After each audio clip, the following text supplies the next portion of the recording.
Hello，賽馬會同埋港男新手班嘅同事大家好啦，我叫阿 Tim。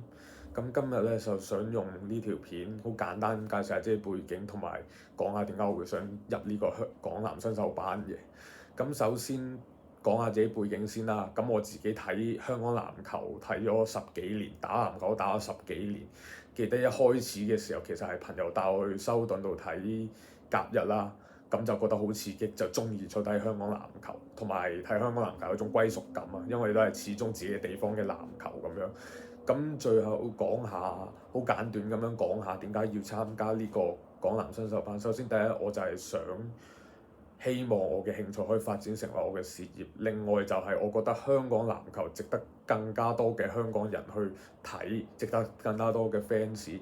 希望我可以用我嘅聲音去引導更加多嘅人去喜愛香港籃球。多謝。